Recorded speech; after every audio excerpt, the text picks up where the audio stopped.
Good morning, welcome my YouTube channel. आज हम लोग बात करने वाले हैं निर्देशांक ज्यामिति, ठीक है ना। तो निर्देशांक ज्यामिति से आपके पेपर में हर साल क्वेश्चन आते हैं, ठीक है ना।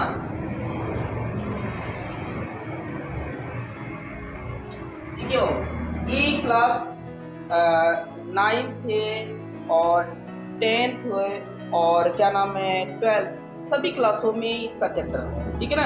तो ये चीज़ें याद होना चाहिए, इसके बारे में पता होना चाहिए आपको। निर्देशांक ज्यामिति, देखो सर्वप्रथम रेने डार्कते ने ही निर्देशांक ज्यामिति का सिद्धांत दिए थे, ठीक है ना। उसके बारे में सिद्धांत दिए और बिंदुओं को दर्शाने के लिए तरीके बताए कि अगर मान लेते हैं कहीं अगर कोई बिंदु स्थित है तो उस बिंदु को कैसे हम दर्शाएंगे। मान लेते हैं बिंदु ये है तो इस बिंदु का कैसे हम दर्शाएंगे। तो सर्वप्रथम उन्होंने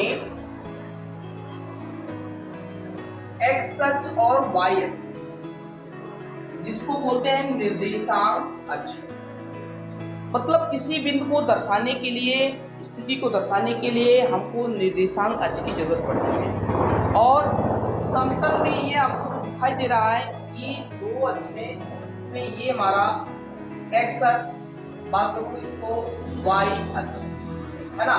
तो जो क्षैतिज सरल रेखा होती है उसी को हम क्या बोलते हैं, एक्स अक्ष, और जो ऊर्ध्वाधर सरल रेखा होती है उसे हम क्या बोलते हैं, वाई अक्ष। वैसे निर्देशांक अक्ष यहाँ आपको दो दिखाई देते हैं, लेकिन रियल में तीन होते हैं, एक्स वाई जेड अक्ष, जिसमें तीन अक्ष पाए जाते हैं और इसको दर्शाने के लिए तीन निर्देशांक अक्ष प्रयोग किया जाता है। उसको हम 3D बोलते हैं, और जिसको दो अक्षों के द्वारा दर्शाया जाता है उसको हम 2D बोलते हैं। तो ये हमारा 2D है, और इसको हम कार्तितल, पूरे भाग को क्या बोलेंगे, कार्तितल। कार्तितल मतलब एक्स अक्ष और वाई अक्ष से बने तल को हम क्या बोलेंगे, कार्तितल, ठीक है ना। और कार्तितल में चार चतुर्थांश होते हैं, इसको बोलते हैं प्रथम चतुर्थांश, इसको बोलते हैं द्वितीय चतुर्थांश, इसको बोलेंगे तृतीय चतुर्थांश, इसको बोलेंगे चतुर्थ चतुर्थांश। तो ध्यान देना कि प्रथम चतुर्थांश, ये द्वितीय चतुर्थांश, ये तृतीय चतुर्थांश, ये चतुर्थांश।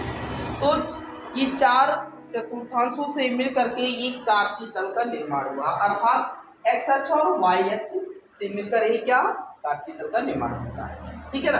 अब यहाँ इसको हम वाई डैश अक्ष से निरूपित करते हैं, और ये हमारा एक्स डैश अक्ष, और एक्स और वाई अक्ष कि मैं अगर परिभाषा में बताऊं तो आप ऐसे लिखिएगा, कार्तितल में बनी या खींची गई सरल रेखा को हम क्या बोलते हैं, एक्स अक्ष, और ऊर्ध्वाधर खींची गई रेखा को हम क्या बोलते हैं, वाई अक्ष बोलते हैं। और दोनों रेखाएं जिस बिंदु पर एक दूसरे को क्या करते हैं, प्रतिच्छेद करते हैं, वहां उसका निर्देशांक 0, 0, मतलब उसको मूल बिंदु बोलते हैं। क्या बोलते हैं, मूल बिंदु बोलते हैं। अब देखिए हमने यहाँ पे तो पहले से लेकर के बैठे हैं कि ए को दर्शाना है तो कैसे दर्शाया जाएगा, इसकी स्थिति क्या है। तो ये हमारा एक्स अक्ष है, ये हमारा वाई अक्ष है। तो इन्हीं दोनों अक्षों के माध्यम से हम इस बिंदु की स्थिति को क्या करते हैं, दर्शाते हैं, है ना। इसका प्रयोग हम निर्देशांक के लिए करते हैं।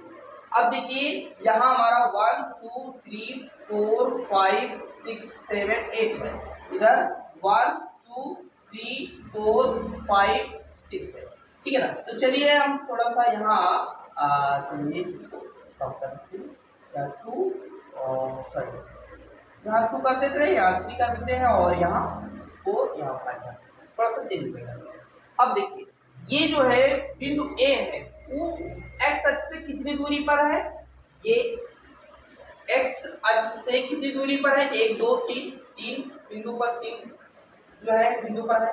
उसके बाद ये वाई अक्ष से कितनी दूरी पर है, 1 2 3 4। तो यहाँ इसका जो निर्देशांक होगा वही लिखा जाता है, मतलब एक्स अक्ष से कितनी दूरी पर है, वाई अक्ष से कितनी दूरी पर है, ठीक है ना। उसकी स्थिति को दर्शाने के लिए हम निर्देशांक का प्रयोग करते हैं। तो मुझे तो वाई अक्ष से कितनी दूरी पर है, 1 2 3 4, तो यहाँ आप लिख दीजिए 4, ठीक है ना। ये हमारा एक्स अक्ष है, मतलब वाई अक्ष से दूरी, वाई अक्ष से दूरी मतलब एक्स का मान, वाई अक्ष से दूरी का मतलब, वाई अक्ष से दूरी का मतलब एक्स का मान। तो यहाँ वाई अक्ष से दूरी कितना है 4, अब ये एक्स अक्ष से दूरी कितना है 1 2 3, तो यहाँ 3 हो जाएगा, ठीक है ना। तो इसी को हम x बोलते हैं, इसी को y बोलते हैं, ध्यान दीजिएगा। मतलब y अक्ष से दूरी x, y अक्ष से दूरी x और x अक्ष से दूरी y हो जाएगा, इसी को हम बोलते हैं भुज और इसी को बोलते हैं कोटि। ध्यान देना, कभी कभी पेपर में आता है 9th में तो पूछता है कि भुज और कोटि छाटिए, तो x पहले वाले को भुज और दूसरे वाले को कोटि बोलेंगे। मतलब y अक्ष से दूरी हमारा क्या होगा, भुज होगा, y अक्ष से दूरी भुज होगा और x से दूरी जो होगा हमारा कोटि होगा, ध्यान देना। तो इस तरह से ये हमारा बन गया। अब मैं आपको बताऊं कि प्रथम चतुर्थांश में आपको पता है इधर पॉजिटिव होते हैं, इधर भी पॉजिटिव प्लस प्लस होते हैं, इधर माइनस होते हैं, -1 -2 -3 -4 -5, ये भी -1 -2 -3 -4 -5 -6 ये हो गया। अब देखिए यहाँ पहले वाले प्रथम चतुर्थांश में ये प्लस दोनों प्लस प्लस होते हैं, ध्यान देना, भुज और कोटि दोनों प्लस प्लस होते हैं। लेकिन द्वितीय वाले चतुर्थांश में ये हमारा y अक्ष है, ये हमारा x अक्ष है, तो ये पहले x अक्ष वाले को लिखा जाता है, तो ये माइनस हो जाएगा, y वाले को प्लस, ठीक है ना, इसका निर्देशांक माइनस का माइनस हो जाएगा, इसका जो हो जाएगा पहले x अक्ष वाले को प्लस, उसके बाद y वाले को लिखेंगे माइनस। तो ये हमारा स्थिति हो गया कि वो किस स्थिति में हो सकता है। इसके बाद हम फार्मूले आपको मैं बता रहा हूँ, वो इसमें काम आएंगे, ठीक है।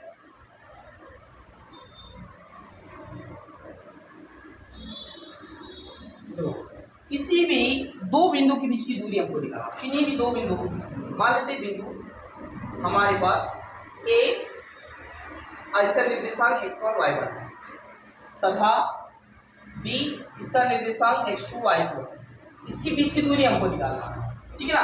तो बीच की दूरी का फार्मूला होता है d √x1 - x2 का whole square plus y1 - y2 का होल स्क्वायर। यानी बच्चों चाहे आप x2 को पहले करिए चाहे बाद में करिए, कोई दिक्कत नहीं, लेकिन जब यहाँ आप x2 करेंगे, मान लेते हैं यहाँ x2 आपने कर लिया, यहाँ x1, तो यहाँ भी आप y2 करिएगा, यहाँ आप y2 करिएगा, कोई दिक्कत नहीं है, आगे पीछे कर सकते हो, कोई दिक्कत नहीं है, x1 पहले लग सकते हो, यहाँ भी y1 पहले लिखिएगा तब, ठीक है ना। तो ये हो जाएगा, इसका आप इकाई लिखिएगा, यहाँ बात कोई नहीं रहता, यहाँ इकाई लिखना रहता है।